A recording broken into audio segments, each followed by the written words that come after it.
Hi friends, कैसे हैं आप लोग। उम्मीद करता हूँ अच्छे होंगे। आइए आज हम लोग पढ़ते हैं प्रश्नावली 1.1 का क्वेश्चन नंबर 4। तो दोस्तों क्वेश्चन नंबर 4 को हम पढ़ के आप लोगों को सुनाते हैं। कहता है यूक्लिड विभाजन प्रमेयिका का प्रयोग करके दर्शाइए कि किसी धनात्मक पूर्णांक का वर्ग।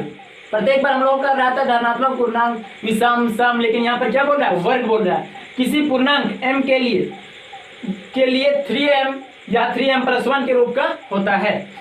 तो आइए दोस्तों हम इस प्रश्न को हल करते हैं।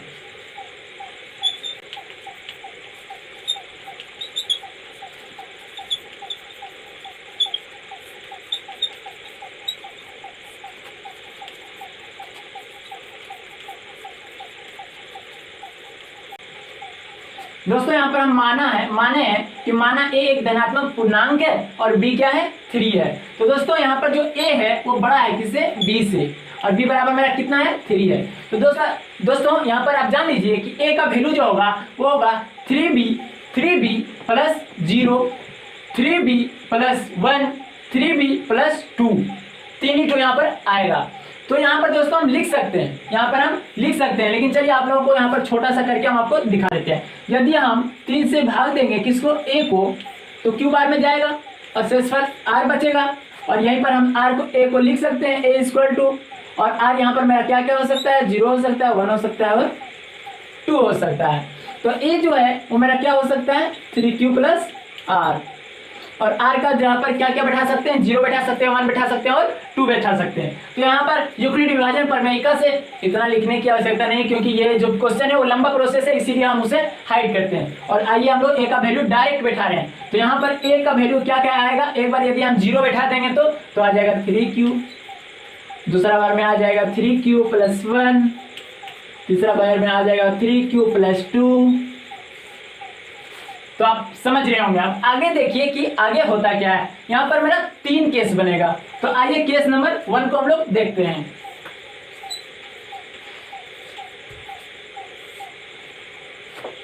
दोस्तों केस नंबर 1 में मेरा क्या कहता है कि यदि हम a = एक बार 3q लें, यदि हम 3q लें तो इसका हम वर्ग करना पड़ेगा, क्योंकि वर्ग बोला है। तो आइए हम इसे वर्ग करते हैं। तो यहाँ पर वर्ग करने पर a² आ जाएगा और 3 का वर्ग करने पर, यानी कि चलिए हम यहाँ लिख देते हैं, इसका भी वर्ग करना है और q का भी वर्ग करना है।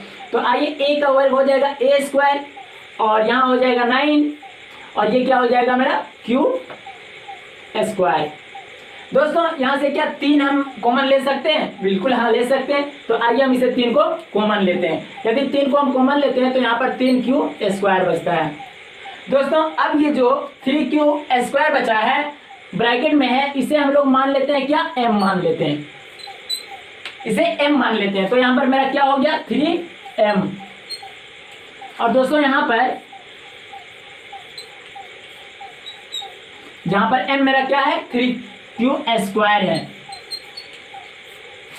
अब दोस्तों केस नंबर 2 में हम दिखाते हैं स्क्वायर करके। केस नंबर 2 क्या हो गया मेरा, यहाँ पर 3q + 1। अब a + b का होल स्क्वायर ये जानते होंगे, और जानते यदि नहीं है तो यहाँ पर हम लिख दे रहे हैं। अब देख लीजिए,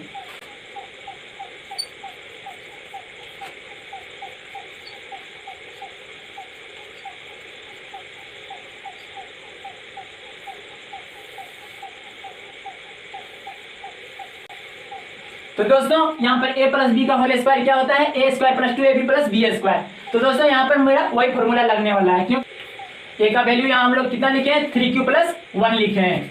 और यहाँ पर इसका स्क्वायर यदि करना है, यानी कि a + b का होल स्क्वायर करना है, तो ये फॉर्मूला है। आइए उसी फॉर्मूला पर हम लोग बैठाते हैं। तो यहाँ पर a² मेरा हो जाएगा, क्योंकि इसका हम वर्ग किए और इसका भी वर्ग करेंगे।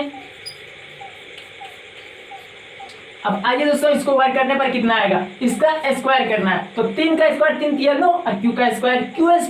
तो यहाँ हो जाएगा मेरा 3 × 3 = 9 q²। और प्लस में, तो प्लस में 2ab, तो 2 का 2 और लिख देते हैं यहाँ पर 2। इसका मतलब भी क्या होता है, गुना होता है। यदि कहीं पर पॉइंट हर जगह नहीं दिया जाता है, यदि यहाँ पर फॉर्मूला वगैरह दे रहे हैं, यानी कि 3q और फिर यहाँ पॉइंट देंगे 1 देंगे, तो इसका अर्थ ये नहीं है कि 2 3 जब पॉइंट एक ही जगह पड़ता है, दशमलव एक ही जगह बैठता है। ऐसा जब भी लिखा रहे आप जान लीजिए कि क्या है, इनटू है। यहाँ 2ab लिख दिए और प्लस में b² यानी कि 1 का स्क्वायर। अब आगे देखिए इसका,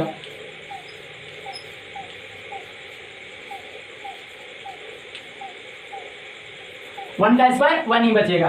तो यदि यहां पर इतना हुआ तो इन दोनों से हम 3 को कॉमन ले लेते हैं।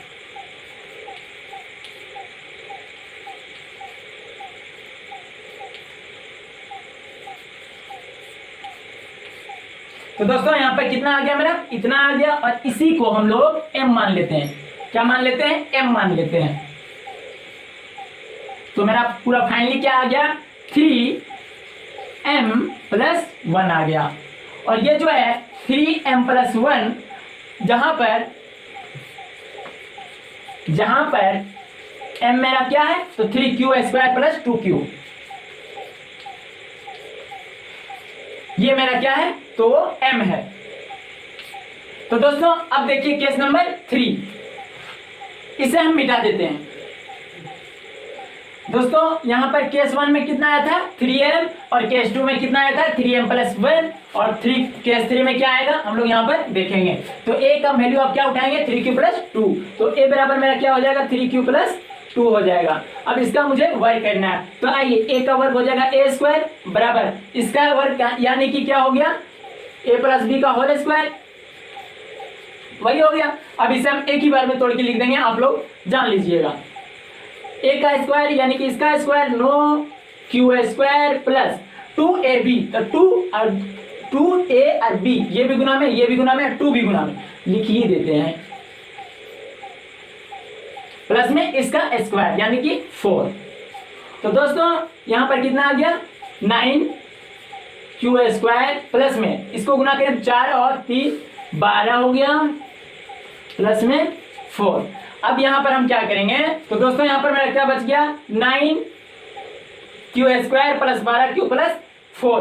तो दोस्तों क्या हम इसे 4 को लिख सकते हैं 3 प्लस 1, तो हाँ लिख सकते हैं। तो चलिए हम इसे लिख देते हैं 3 प्लस 1।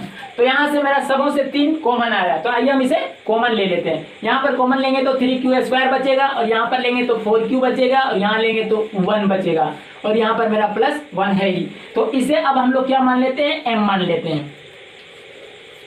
तो मेरा यहां पर क्या आ जाएगा, 3m प्लस 1 आ गया। ये 3m प्लस 1 जो आया है, ये जहां पर m क्या है, m मेरा 3q square plus 4q plus 1 है। आइए हम यहां पर दर्शा देते हैं।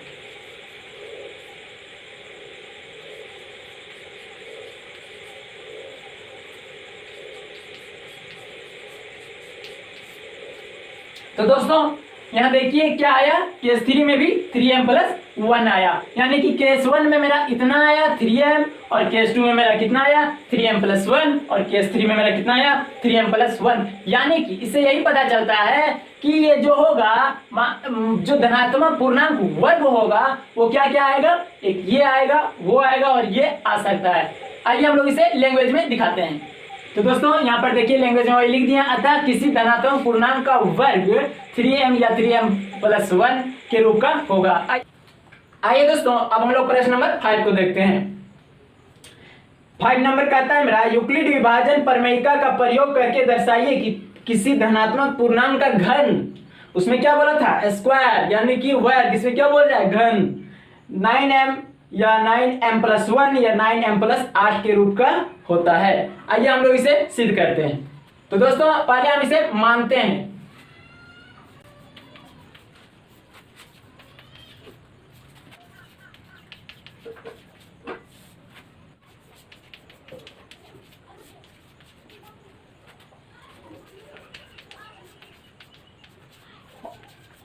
दोस्तों यहाँ पर हम माना a एक धनात्मक पूर्णांक है और b क्या है, तो 3 है। और यहाँ पर एक चीज और आपको बता दें, a बड़ा है किससे, b से बड़ा है, और b मेरा यहाँ कितना है, तो b मेरा यहाँ 3 है। हम भाग किससे देंगे, तो हम 3 से देंगे, ना कि b से देंगे। कितना से देंगे, 3 से देंगे। किसको देंगे, a को देंगे। तो यदि हम a को भाग देते हैं तो कितना बार में आता है मेरा, q बार में, यानी कि हम इसे मान लेते हैं q बार में ये कट गया, और कितना बार में कुछ ना कुछ तो शेषफल आएगा, तो हम इसे मान लेते हैं कि शेषफल r आया है। शेषफल क्या आया मेरा, r आया है। तो दोस्तों यहाँ पर देखिए r जो है वो हो सकता है क्या क्या, एक तो हो सकता है 0, एक हो सकता है 1, और एक हो सकता है 2। क्यों, क्योंकि यहाँ पर कभी भी भाजक से छोटा ही आएगा, 0 या 0 से बड़ा आएगा। अब इस r को हम कैसे लिख सकते हैं दोस्तों, तो r को हम लिख सकते हैं, r जो है यानी कि शेषफल जो है वो 0 के बराबर या 0 के बड़ा हो सकता है और हमेशा छोटा होगा किससे, तो भाजक से यानी कि 3 से। तो यहाँ इतना आ गया दोस्तों। अब a इक्वल टू यहाँ पर हम लोग क्या लिख सकते हैं, 3q प्लस r। यहाँ पर क्या लिख सकते हैं हम लोग, 3q प्लस r। अब a इक्वल टू मेरा इतना आ गया दोस्तों। अब इस प्रश्न को हल करने के लिए हमें यही सिर्फ लेकर के चलना है। तो आइए हम इसे मिटा देते हैं। तो दोस्तों मेरा a बराबर कितना आया था, a बराबर मेरा 3q आया था और प्लस में r आया था, जहां पर r मेरा क्या था, हो सकता था 1, 0, 1 और 2 हो सकता था। तो दोस्तों इस यही जो है इसका हम केस बना करके इस प्रश्न को हल करेंगे। तो आइए हम केस नंबर 1 में चलते हैं।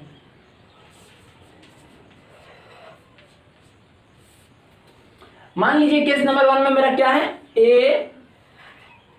Is equal to 3q plus r है।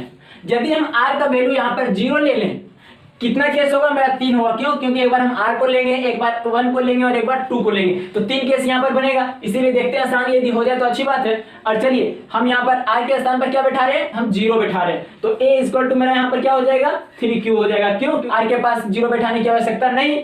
अब यहाँ पर इसका क्या बोला है, घन बोला है प्रश्न में, घन यानी कि क्यूब। तो इसका अर्थ है कि हम यहाँ इसका क्यूब करेंगे, तो a का क्यूब हो जाएगा इक्वल टू इसका क्यूब, 3 का क्यूब 27, 3 तिया 9 तिया 27, यानी कि 3 को 3 बार गुना करेंगे। तो 3 को 3 बार यानी क्यूब वही होता है और वो हो गया 27 और क्यूब पर 3 ठो लगेगा मेरा पावर। क्यों, क्योंकि यहाँ पर क्यूब बोला है। तो यहाँ पर आप देख सकते हैं दोस्तों a का क्यूब यानी a का घन, यहाँ पर मेरा एक केस निकल के आ गया ये। अब यहाँ पर दोस्तों हम m 9 को जो है वो हम कॉमन लेंगे। अब आइए 9 को यदि हम कॉमन लेते हैं तो 9 का कितना बार पढ़ेंगे, तो 27 आएगा 3 बार, इतना आ गया दोस्तों। अब ये जो है इसी को हम लोग मान लेते हैं m, इसको हम मान लेते हैं m। तो क्या हो गया मेरा 9m, जहां पर मतलब यहां पर m equal to 3 cube cube. अब दोस्तों आइए हम लोग केस नंबर 2 को देखते हैं। केस नंबर 2 में क्या होगा, तो a इक्वल टू अगर r के जहां पर हम लोग क्या बैठा देंगे, 1 बैठा देंगे। तो आइए 1 डायरेक्ट हम बैठा दे रहे हैं, यहीं पर बैठा दे रहे हैं डायरेक्ट यहीं पर। अब आइए इसका हम क्यूब करते हैं। अब इसका फॉर्मूला आपको शायद याद नहीं होगा, तो आइए इसका फॉर्मूला जो होता है वो हम लिख देते हैं।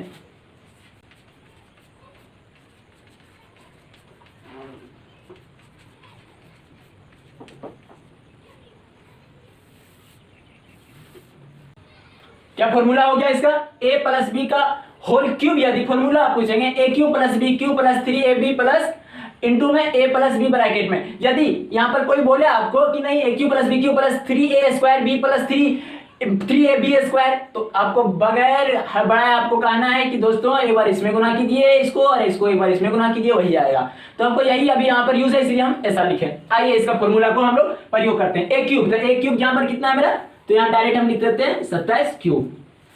इसका क्यूब किया, अब इसका क्यूब करेंगे तो एक पर पावर जितना भी होगा आएगा 1 ही आएगा। अब प्लस में 3ab, तो 3 से इसको गुना करेंगे 3 तिया 9 क्यों हो जाएगा, 1 गुना करेंगे तो कोई दिक्कत नहीं होगा। और ब्रैकेट में क्या आएगा मेरा, यही आ जाएगा। क्यों, क्योंकि a और b यही है। तो आइए हम लोग लिखते हैं 3q प्लस 1। तो दोस्तों अब हम जो है क्यूब से इधर हम गुना कर देंगे और 1 को उधर साइड में रख देंगे। तो आइए यहां पर क्यूब से गुना कर रहे हैं और 9 क्यू से गुना कर रहे हैं और 9 को हम बाहर में रखते हैं। 1 जो यहां में रखा उसको हम उधर भेज दिए। अब दोस्तों यहां पर हम 9 कॉमन ले रहे हैं, ठीक है। जिससे जिससे आपको कॉमन आता है वही उसी से लीजिए। यहां से लिए, ये मेरा 3q क्यूब बच गया और प्लस में यहां 3q स्क्वायर प्लस q बच गया और यहां पर प्लस में 1 है ही। तो दोस्तों ये जो मेरा आया इसी को हम m मान लेते हैं। क्या मानते हैं, m मान लेते हैं। यदि हम इसी को m मान लेंगे तो मेरा क्या हो जाएगा, +1। अब दोस्तों m जो है यहाँ पर m क्या है, तो 3q plus 3q cube plus यहाँ पर 3q स्क्वायर प्लस क्यूब है। तो आइए हम लोग m लिखते हैं, जहां पर m इक्वल टू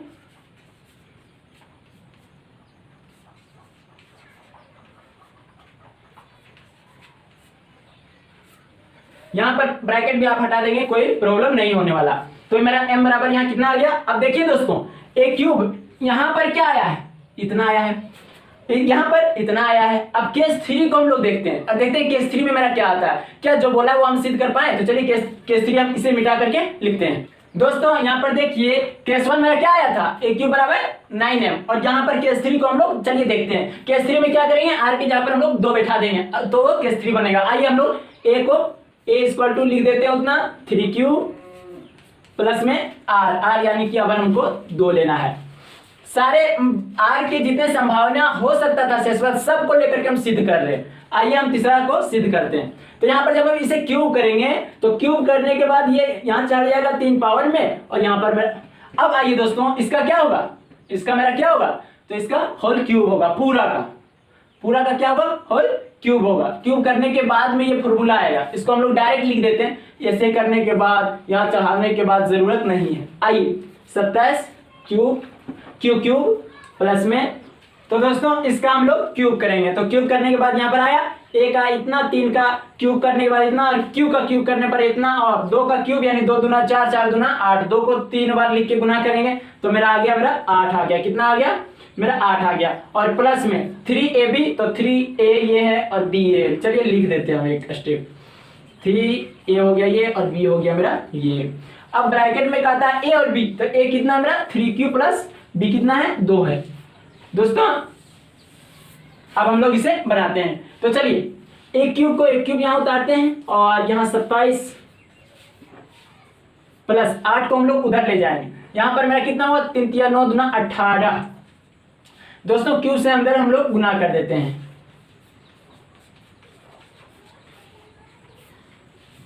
और दोस्तों ये जो 8 है इसे हम लोग इधर रख देते हैं। तो इसमें से मेरा 9 कॉमन आएगा, तो चलिए हम 9 को कॉमन ले लेते हैं। 2 से फिर हम इधर गुना कर देते हैं, 2 आएगा, चलिए रख देते हैं।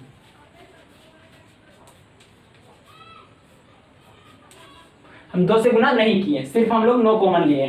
तो ये जो दोस्तों ये मेरा आया, इसी को हम क्या मान लेते हैं, m मान लेते हैं। तो आइए 9m आया और प्लस में ये 8 का 8 उतर गया। अब यहां पर यानी कि जहां पर m क्या है मेरा m, तो m है मेरा 3q क्यूब और प्लस में 2, और यही लिख देंगे हम लोग,